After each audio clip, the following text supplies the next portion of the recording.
Hey guys, it's Mers. Welcome back to Harpies in the Trees, where I review horror books with a supernatural focus. But today we are going to be watching 6 true creepy stories submitted by you guys. I had so much fun doing this project. It took me a lot longer than I thought it would, but that is actually pretty exciting for me because I am really happy with the way that it turned out. So I hope you guys enjoy these stories. Thank you again for submitting them and trusting me with them. Let's begin.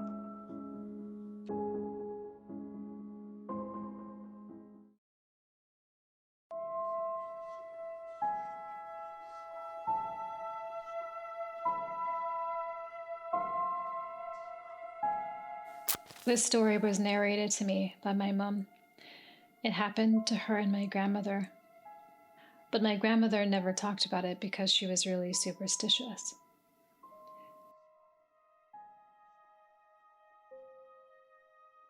My great-grandfather died of old age.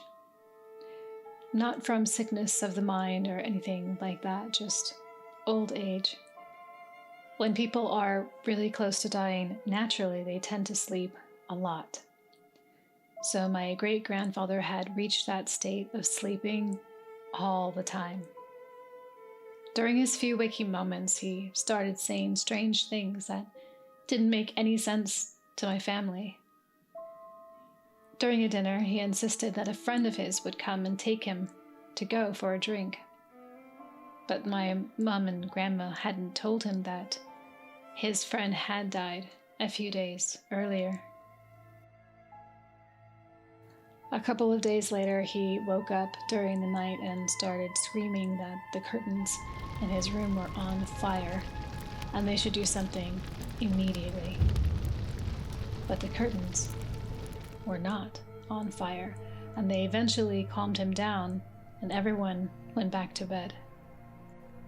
A week later, my great-grandfather died, and his first prediction technically came true. His dead friend came to take him somewhere, but most importantly, because of the tiredness and the emotional turmoil of the day, my mom and grandmother forgot to put out the candles they had used to decorate his room with during the last vigil. His room went up in flames, and it started from the curtains. Fortunately, the rest of the house was spared. Some neighbors saw the fire and put it out.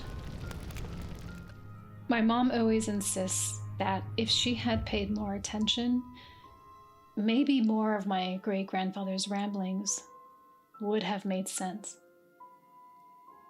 She also believed that some of those things he told my grandmother were really disturbing, and some may have even came true. But whatever my grandmother may have known, she never told anyone and took them to her grave.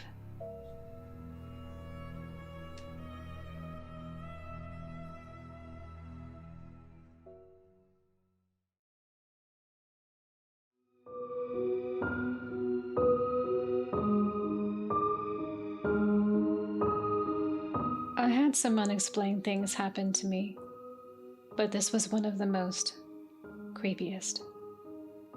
It was last year, on my little sister's 9th birthday. My mom was dropping me off at my apartment from the party. She asked me which path I wanted to take, front path or back path. Both paths connect to each other, but the back path is a straight shot to my door. I decided the back path because I had birthday cake and 2 bottles of wine with me, and I really didn't want to carry it far. I got out of the car and noticed a white car with its high beams on. It's 5 p.m. The sun doesn't set until 7. I also noticed a tall man. I couldn't see him clearly. I didn't have my glasses on. I left them at home because I'm always losing them. I knew I was going to be in a safe place, eating cake, so there was no need to see far. But I could see what he was wearing and his hair. I started to walk. I turned around to wave goodbye to my mom. She always waits until I'm out of the house to drive off. But as I turned around to wave, I saw the tall man behind me. I walked faster. He grabbed my arm. Hey, come here. But I managed to get away. I don't know how I did it, but I got inside my house quick. At this point, my mom is calling, back to back. I pick up, and she tells me what she saw.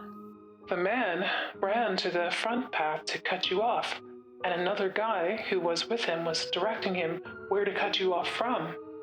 I told her to go home and not to go after him because it's dangerous. 5 seconds later, there's a knock on the door. I thought, he found me, because the back path leads directly to my door.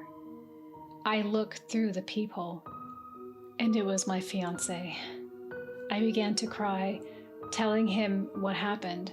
I described the man to him. He was tall, he had short black hair, and he was wearing black shorts and a white t-shirt. The creepiest part is my fiancé said that the man stopped him to talk. He said that the man looked at a place too, and that he was searching for someone. But that's not the only creepy part. The whole week it was reported that girls were being kidnapped in my town, and that 2 girls managed to escape. The description of the kidnappers was a white car, a tall man with short black hair, who was with a male accomplice.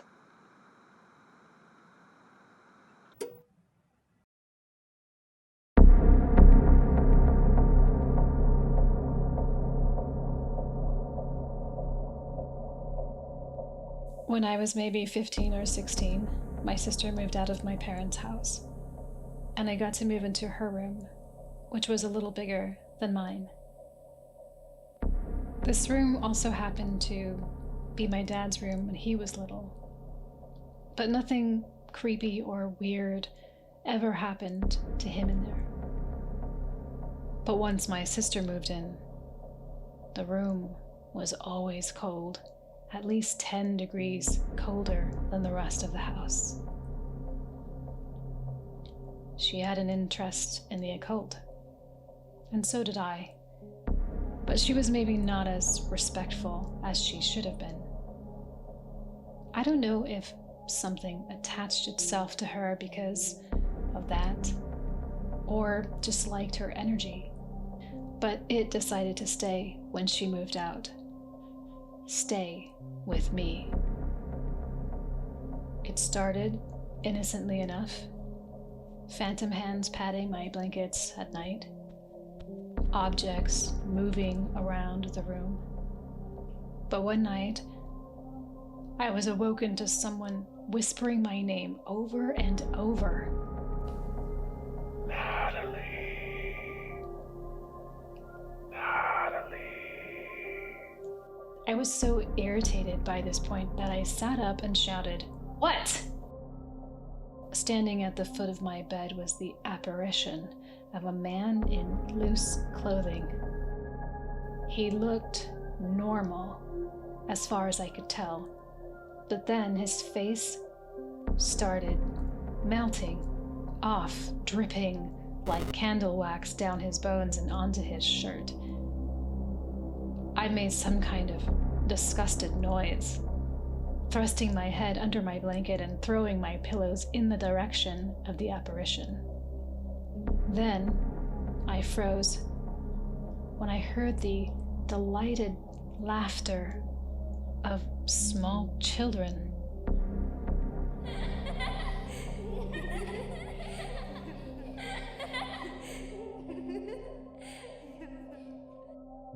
However, I never saw it again.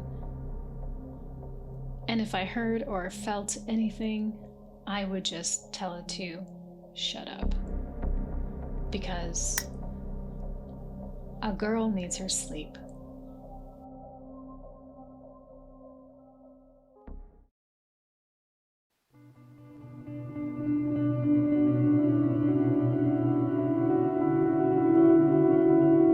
The backstage in our theater at my school was creepy.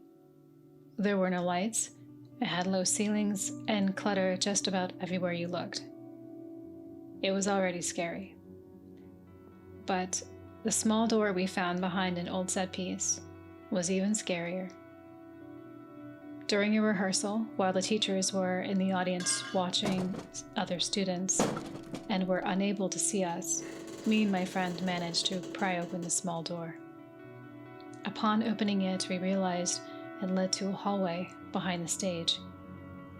Using our phone torches, we crawled in very cautiously, not wanting to stray too far.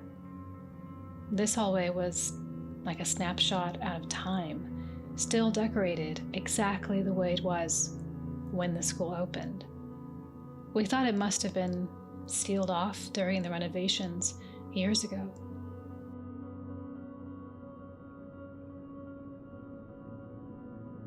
At the end of the hallway was an old chair, and as soon as my phone torch lit it up, the chair fell onto its back. At the same time, I felt this cold wash over me, and in my head only two words played over and over: "Get out, get out." My friends scrambled back through the small door. I followed behind. But as I crawled through, I swear I could hear the old chair drag along the floor towards me. Once out of the hallway, we slammed the door shut and dragged the set piece back over it. We told people about the room, but no one believed us. The next day, we opened the door once more to show our friends, but the chair was gone.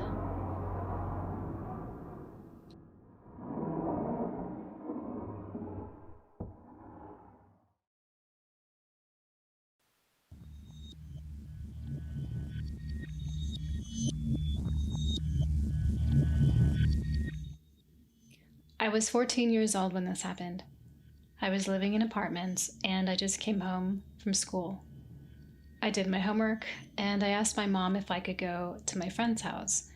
She lived in the same apartment complex as I did. As I was walking to her house, there was this man wearing black pants and a black hoodie, standing by his car. He was just staring at me. His eyes never left me. It felt like he was staring into my soul.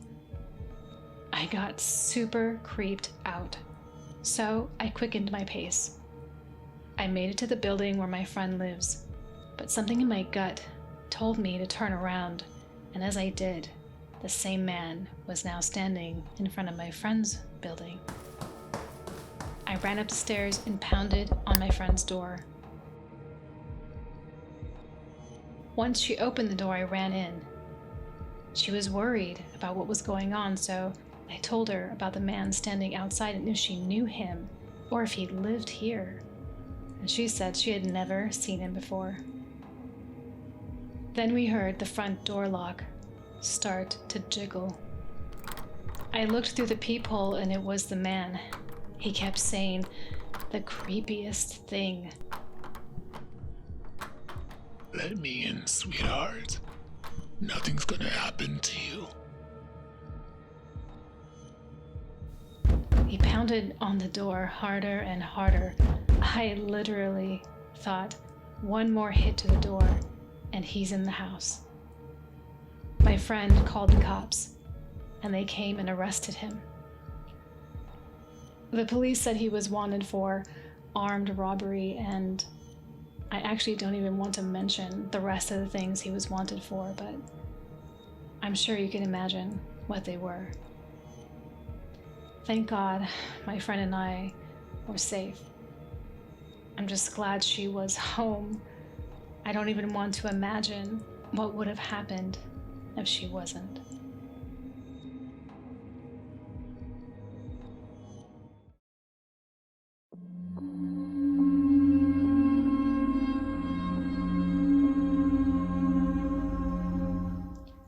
I don't believe in ghosts. I've never seen anything that I would say is otherworldly or supernatural. But there was this one incident. I had a cat growing up. He was a beautiful fawn color, and that's what we called him, Fawn. I loved him with all my heart, but for some reason, my father always hated him. He would show off by kicking Fawn every now and again if he was drunk.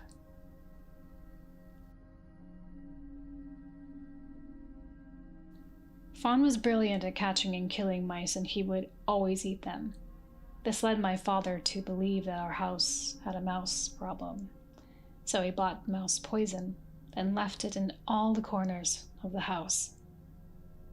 I'm assuming the mice ate it and died, but unfortunately, Fawn must have found and ate the dead mice. It took all day, but the poison ate right through him until he was dead.